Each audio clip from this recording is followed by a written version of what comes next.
Hi everyone, welcome back to a new post today.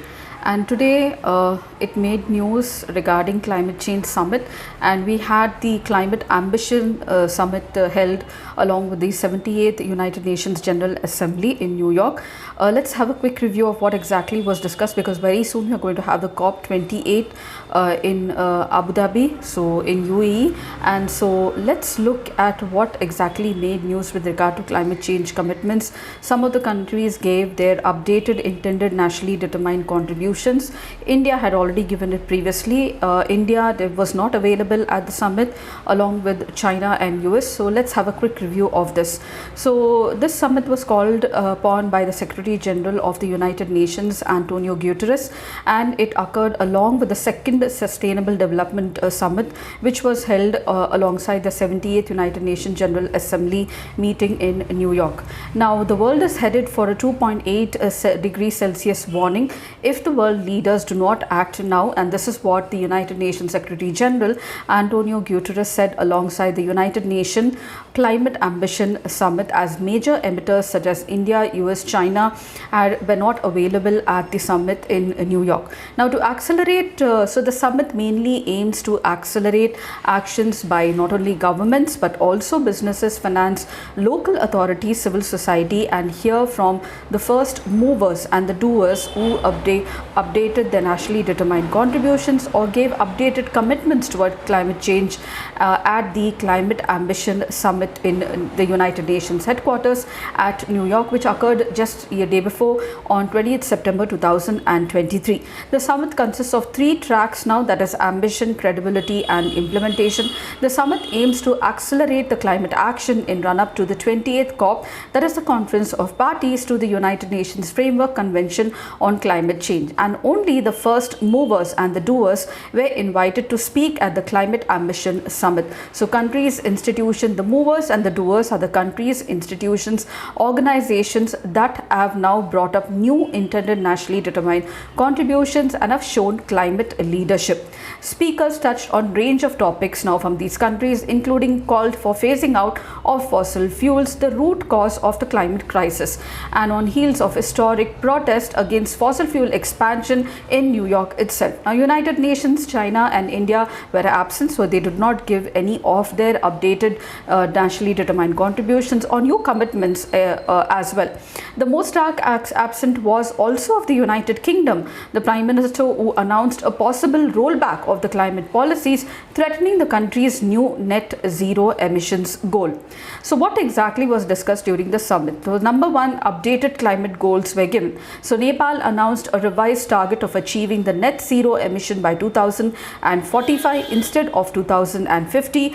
India says it will achieve net zero emission by 2070. This is what is being said by the Ministry of Environment, Forest and Climate Change, and also the Prime Minister Narendra Modi. Thailand has expressed its determination to be net zero by 2050. Portugal announced a goal to be carbon neutral by 2045 instead of 2050. While more countries affirm their commitment to climate ambition targets, the Global Stocktake report has warned that the world is off track in achieving 1.5 degrees Celsius target.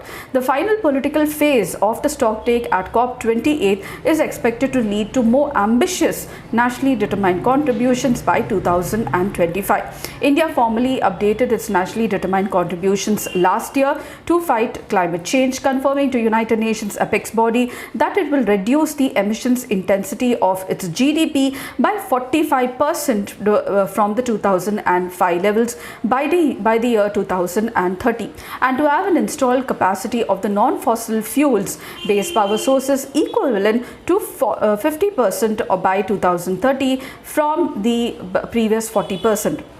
India has also submitted its long-term climate action strategy at the United Nations COP27 meeting, joining a list of few countries that have articulated how they will actually achieve their net zero emissions goal in the long term. Now, this long-term low carbon development strategy mainly articulates India's vision and action plan for achieving its NDC goals and the target of net zero emission by 2070, as I mentioned previously, and also key elements of India's transition transition to low carbon development pathway. The 2023 United Nations Climate Change Conference is set to convene from 30th November to 12th December 2023 in Dubai, UAE. I'm sorry, not Abu Dhabi, but Dubai in UAE.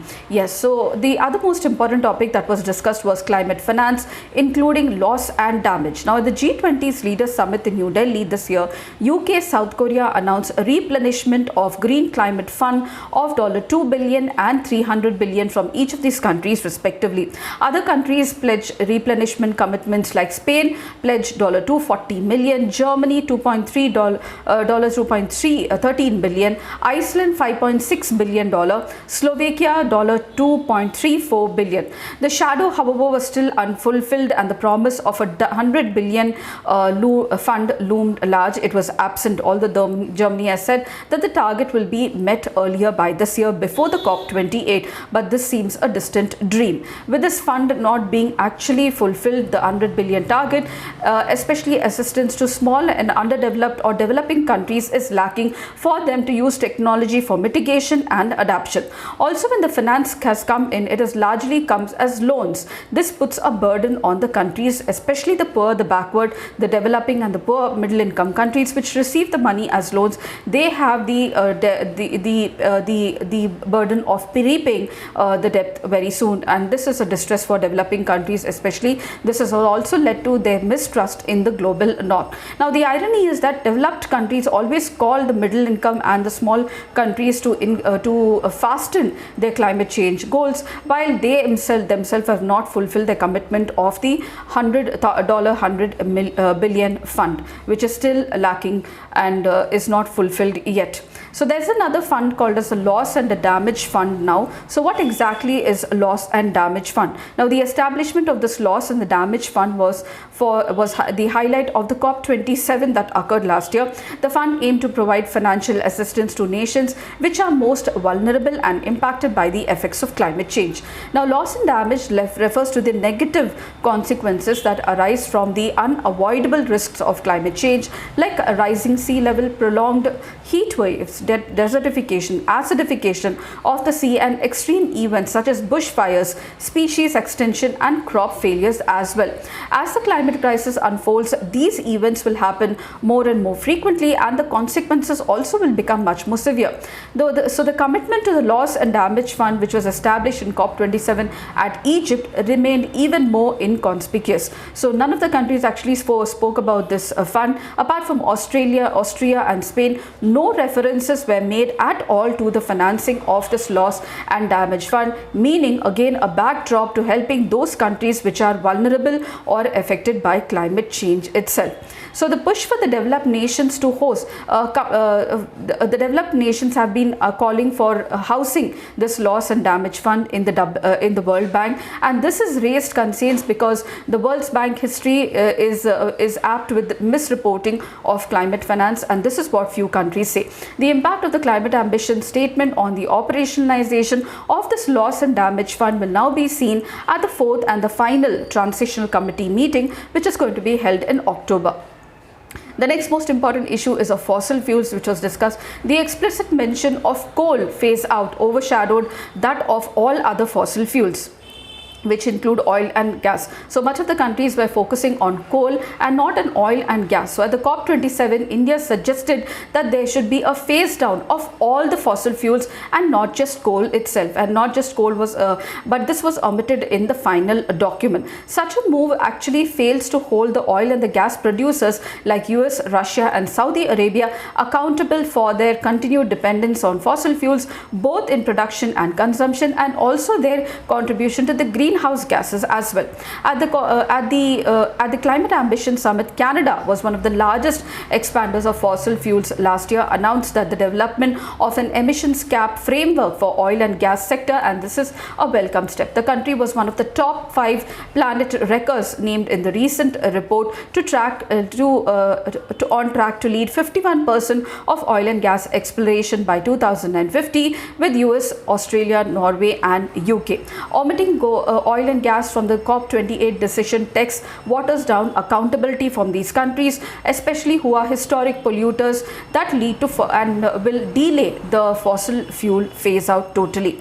Other announcements may wait. So the European Union and Canada emphasized to call for covering at least 60% of the global emissions by carbon pricing. EU has already imposed a carbon border tax mechanism which is being affected in India, which sells a lot of aluminium and steel to the European Union. EU stated that the current carbon pricing mechanisms only cover 23% of the global emissions and generates $95 billion, presenting prospects for new revenues. In other development, Germany announced launch of an international climate club, which will also be co-chaired by Chile, and aiming to decarbonize industrial sectors and scale up the green growth. Whether or not climate clubs will benefit the developing countries is not known, because nothing has been said about them in the document. Now, the Climate Ambition Summit finally presented itself as an opportunity to ponder over the actions taken by the institutions, the private sector, organizations, as well as the countries on their climate goals to be achieved, because we are fast nearing 2030, which is the deadline for achieving the sustainable development goals, and we are now going to have the COP28 summit in Dubai, which is going to be hosted by UAE. So it produces an opportunity to build the momentum on the debates, demands progress ahead of the COP28. Topics like the loss and damage fund, fossil fuel, complete fossil fuels, not only coal but also oil and gas phase out, have long been in contention and is expected to be at the forefront of the coming COP28 negotiation. But let us remember that climate change is a problem that is being faced by many vulnerable and poor countries, and the most affected are the poor people. And these actions of climate change, like pondering or looking upon what actions could be taken, should be a continuous effort and just not something which is to be held just before a meeting like COP28. So continuous inclusion of climate change mitigation, adaptation, and also strategies with regard to phasing out of the greenhouse gases should be a continuous step taken by nations and also put into practice in everyday lives of people,